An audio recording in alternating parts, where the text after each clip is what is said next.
এখানটাতে গুলিটা প্রথম চলে।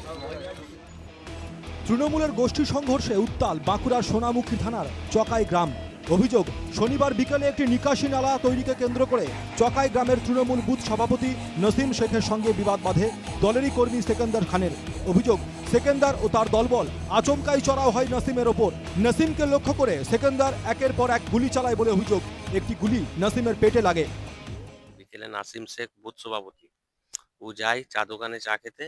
ওকে 10-15 জন ছেলে এসে ঠেঙ্গা, লাঠি, পিস্তল চার্জ করে নাসিম পড়ে যায়।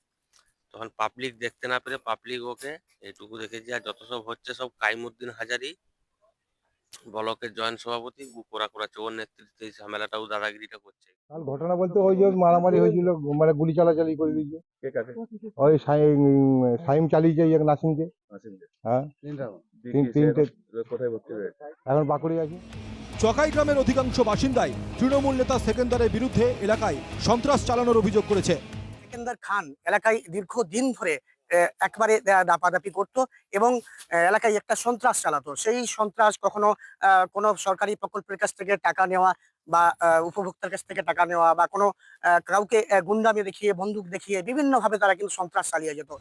শুধু চকাই গ্রাম নয়, পুলিশ ও প্রশাসনের ব্যর্থতার কারণে সব জেলাতেই অস্ত্রের ঝনঝনানি চলছে। অভিযোগ বিজেপির।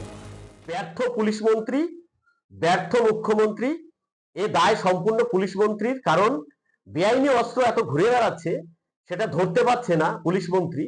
উনি ব্যর্থ, ওনার পদত্যাগ করা উচিত। সেটা দলের সঙ্গে কিন্তু সম্পর্ক নেই, যে পার্টি গ্রুপ এটা নয়। এ পাড়ার দেন ও পাড়ার দেন যা হয়, এ বলবে আমারটা ভালো হোক, আমারটা আগে হোক, এই ধরনের ঘটনা। ওখানে আমরা খবর নিয়ে দেখেছি গুলি চলেছে। যেহেতু নেত্রী মমতা ব্যানার্জি আমাদের, সেখানে হুলু হতে কাগজ দেওয়া যাবে না।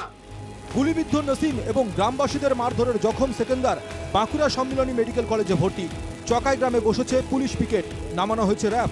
ঘটনায় জড়িত সন্দেহে গ্রেপ্তার এক থমথমে চকাই গ্রাম। সেকেন্দারের কঠোর শাস্তির দাবিতে সরব গ্রামবাসীরা। বাঁকুড়া থেকে মানস রায়ের রিপোর্ট, NKTV বাংলা।